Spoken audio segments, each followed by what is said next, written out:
یہ آج سے 30 برس پہلے کی بات ہے۔ میں ایک غریب کالونی میں اپنے شوہر اور بچوں کے ساتھ رہا کرتی تھی۔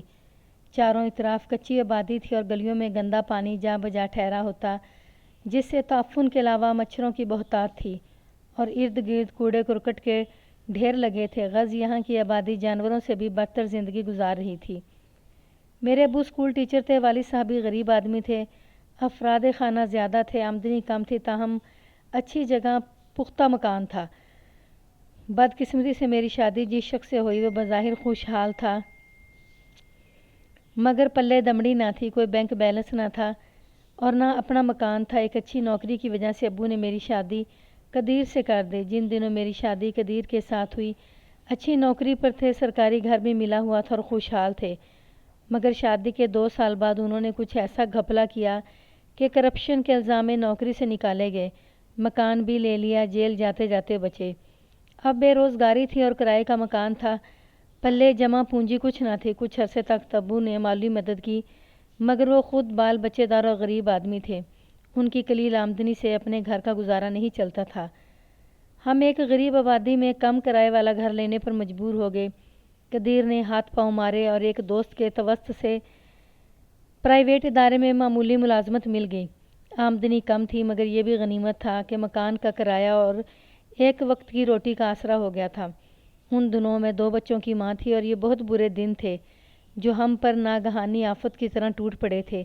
بچے چھوٹے تھے، اس لیے ملازمت نہ کر سکتی تھی، اگرچہ ایف اے پاس تھی۔ زمانے میں ایف اے پاس کو پرائیویٹ اسکول میں ٹیچر رکھ لیتے تھے۔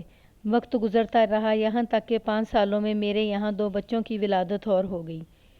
اب 4 بچوں کا خرچہ محال ہوا تو میں نے شوہر کے کان کھانے شروع کیے، آپ کوئی اچھی ملازمت ڈھونڈ لیں، ان پیسوں میں گزارا نہیں ہوتا۔ بچوں کا علاج، معالجہ، دودھ بسکٹ کا خرچہ کہاں سے آئے؟ ایک وقت کی روٹی پوری نہیں ہوتی۔ قدیر نے کافی کوشش کی، لیکن موجودہ ملازمت سے بہتر ملازمت نہ ملی۔ ادھر دن رات کا رونا تھا کہ یہ نوکری چھوڑو، تنخواہ میں اضافہ ہوتا ہے اور نہ اوپر کی آمدنی ہے، اب فاقے نہیں ہوتے۔ قدیر نے 2 نمبر کے کام بھی کرنا چاہے مگر ناکام رہے۔ جیل جانے کے ڈر سے وہ کام چھوڑ دیتے تھے۔ منشیات فروشی میں بھی کافی کمائی تھی، لیکن پولیس میں مخبری ہوگی تو انہوں نے کسی طرح منت سماجت اور رشوت بھر کر جان چھڑائی اور پھر ہیروئن فروخت کرنے سے توبہ کر لی۔ میں نے بھی روکا تھا، اسکول کالج کے لڑکوں کو اس بری لت پر مت لگاؤ، ہم خود بچوں والے ہیں، کسی کی اولاد تباہ کریں گے تو خود بھی مصیبت میں پھنسیں گے۔ انہی دنوں میری ایک سہیلی کا شوہر دبئی سے آیا تو وہ میرے پاس آئی اور کچھ تحفے دیے۔ یہ میری بچپن کی سہیلی عارفہ تھی، ہم نے میٹرک اور پھر کالج میں بھی ساتھ پڑھا تھا۔ اس نے میری حالت زار دیکھی تو افسوس کرنے لگی کہ مہرین، تم کس قدر قابل رحم زندگی بسر کر رہی ہو، گھر بھی ایسی جگہ ہے کہ آدمی سانس نہیں لے سکتا، خدا کے لیے اس مفلسی سے نکلنے کا تدارک کرو۔ میں رو دی، عارفہ میں کیا کروں، بچوں کی لائن لگی ہے، ان کو سنبھالوں یا نوکری کروں، اور تمہارے دولہا بھائی کو کوئی دوسری نوکری تو ملتی نہیں، حالانکہ پڑھے لکھے ہیں، اچھے عہدے پر کام کر چکے ہیں، مگر قسمت کی بات ہے کہ وہ نوکری کچھ بدخواہوں کی وجہ سے چھوٹ گئی اور اب مجبوراً کم تنخواہ پر ملازمت کرنے پر مجبور ہیں۔ کوئی کاروبار کر لیں، میری دوست نے مشورہ دیا۔ کاروبار کیسے کر لیں؟ اس کے لیے سرمایہ چاہیے۔ ہماری غربت کی وجہ سے اب تو رشتہ داروں نے بھی کنارہ کر لیا ہے، ملنے بھی نہیں آتے، یہ دنیا ہی ایسی ہے۔ وہ بولی، دولت مندوں کے سب ساتھی اور غریب مفلس کا کوئی دوست نہیں رہتا۔ تم ایسا کرو کہ قدیر بھائی سے کہو کہ اگر وہ دبئی جانے پر راضی ہوں تو میں اپنے شوہر سے کہہ کر ان کو وہاں بھجوا سکتی ہوں، چند دنوں میں تمہارے وارے نیارے ہو جائیں گے۔ سہیلی کی بات سن کر میری باچھیں کھل گئیں۔ کیوں نہیں، نیکی اور پوچھ پوچھ میں آج ہی قدیر سے بات کروں گی اور ان کو دبئی جانے پر راضی کر لوں گی۔ تم اپنے شوہر سے بات کرو۔ عارفہ میری مدد کرنے کا وعدہ کر کے چلی گئی۔ شام کو قدیر گھر آئے تو میں نے یہ تجویز ان کے سامنے رکھ کر کہا کہ آپ دبئی جائیے، عارفہ اپنے شوہر سے کہہ کر آپ کے ویزے کا بندوبست کر دے گی، یہاں اب غربت کے وار نہیں سہے جاتے، بچے 5 ہو گئے ہیں اور اب ان کے اسکول جانے کے دن ہیں، کیا ان کو تعلیم نہیں دلوانی؟ میرے اصرار پر کچھ روح قدا کے بعد قدیر دبئی جانے پر راضی ہو گئے۔ میں نے عارفہ سے کہا کہ ان کو دبئی بھجواؤ۔ اس بیچاری نے اپنے شوہر کی منت سماجت کی اور رقم بھی انہوں نے بھری۔ یوں میرے میاں کمانے کی خاطر دیار غیر چلے گئے۔ 2-3 بار رابطہ کیا لیکن پھر ان کی کوئی خبر نہ آئی، یہاں تک کہ 1 سال گزر گیا۔ اس دوران ہمارے اوپر سچ مچ فاقوں کی نوبت آ گئی۔ میں سخت پریشان تھی۔ بچوں کا خرچہ، ان کا پیٹ تو بھرنا تھا، اس پر مکان کا کرایہ، بجلی کا بل۔ کئی بار بھائیوں کے در پر گئی، وہ اتنی کم امداد کرتے کہ بس آٹا ہی خرید پاتی تھی۔ عارفہ جب تک پاکستان میں رہی اس نے مالی مدد بھی کی اور میرے شوہر کی خیر خبر آتی رہی۔ جو ہی وہ شوہر کے پاس چلے گی اس سے بھی رابطہ نہ ہوا اور میں قیامت کی آزمائش میں تھی۔ کافی دنوں بعد ایک روز عارفہ کا فون آ گیا۔ اس نے بتایا کہ تمہارے شوہر نے کچھ دن وہاں کام کیا جہاں میرے خامد نے رکھوایا تھا، پھر اچانک قدیر بھائی کہیں غائب ہو گئے، وہاں سے ملازمت چھوڑ دی اور ہم سے بھی رابطہ توڑ دیا۔ ہم پریشان ہیں کہ وہ کہاں ہے اور ہم سے رابطہ کیوں نہیں کرتے۔ یہ باتیں سن کر میں اور زیادہ پریشان ہوگی کیونکہ قدیر نے مجھ سے بھی رابطہ ختم کر دیا تھا۔ ادھر فاقوں سے مجبور ہو کر میں اپنے ایک کزن کے در پر گئی اور تمام احوال بتا کر مدد کی درخواست کی۔ ساحر نیک آدمی تھا، وہ دولت مند تھا لیکن خدا ترس بھی تھا۔ اس نے کہا کہ جب تک تمہارے شوہر کی کوئی خبر نہیں آتی تم ہر ماہ میرے پاس آ کر خرچہ لے جایا کرو۔ جب تک تمہارے شوہر کی دبئی سے کمائی آنے لگے گی تو یہ رقم لوٹا دینا۔ یوں ساحر ہر ماہ کچھ مقرر کردہ رقم مجھے بطور خرچہ دینے لگے، جس سے میرے بچوں کی زندگی کی گاڑی چلنے لگی۔ وقت گزرنے لگا، اب رو رو کر نین کھوتی تھی کہ ہائے جیسے تیسے تنگی ترشی میں گزر بسر ہو رہی تھی۔ شوہر کا ساتھ تو تھا، بچوں کی بیماری میں وہ بھاگ دوڑ کرتے تھے، ان کو ڈاکٹر کے پاس لے جاتے تھے، دوا دارو کا بھی انتظام بھی کرتے تھے، گھر کے دیگر سو بکھیڑے نپٹاتے تھے۔ اب بچوں کی پرورش کے ساتھ ساتھ باقی کام بھی مجھ کو ہی کرنے پڑتے تھے۔ زندگی ایک دردناک باب ہو گئی۔ 4 سال اسی عذاب میں بسر کیے، روتی تھی اور نمازیں پڑھتی تھی، دعائیں مانگتی تھی، اے اللہ دو جہاں وہ جہاں بھی ہوں سلامت ہوں اور ان کی کوئی خیر خبر آ جائے۔ اللہ تعالیٰ کو مجھ پر ترس آ گیا۔ اچانک وہ ایک روز آگے، کچھ نہ بتایا کہ کہاں تھے، بس اتنا کہا کہ تمہارے لیے محنت کر رہا تھا تاکہ تمہیں اور بچوں کو وہاں بلوا سکوں۔ ایسی جگہ تھا کہ رابطہ بھی نہیں کر سکتا تھا۔ اب خدا نے سن لی ہے اور ایک آدمی سے میرا ناطہ جڑ گیا ہے۔ تم لوگوں کو لے جاؤں گا اور اب ہمارے دن پھر جائیں گے۔ یہ انہوں نے پھر بھی نہ بتایا کہ امیر آدمی کے پاس کیا کام کرتے ہیں۔ چند روز ہمارے پاس رہ کر واپس چلے گئے اور 6 ماہ بعد مجھے اور بچوں کو پاس بلوا لیا۔ میں نے وہاں پہنچ کر خدا کا شکر ادا کیا کہ واقعی اب ہمارے دن پھرنے والے تھے۔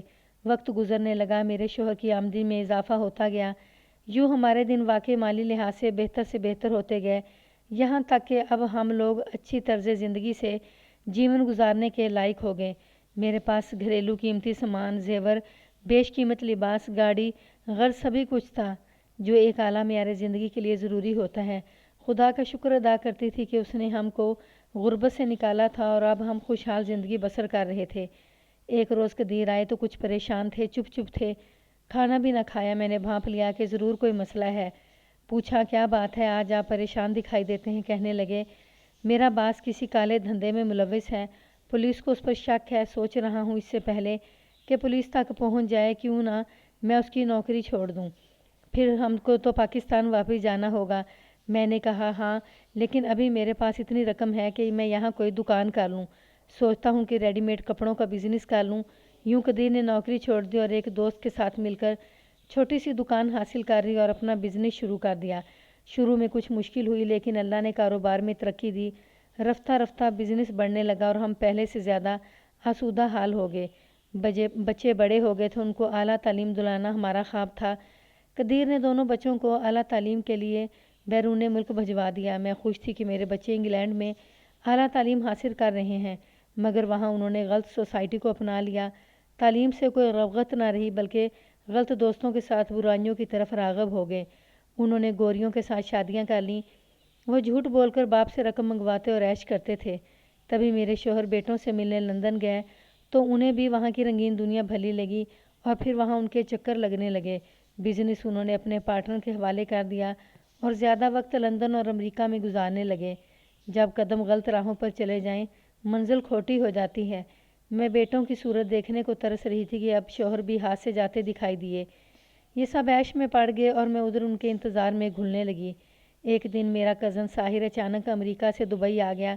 اس کی ملاقات اتفاقیہ وہاں میرے خامد اور بیٹوں سے ہوئی تھی۔ اس کی زبانی پتہ چلا کہ میرے دونوں بیٹے وہاں پر گوریوں سے شادی کر کے گھر بسا چکے ہیں اور اب یہاں ان کا لوٹ کر آنے کا کوئی ارادہ نہیں ہے۔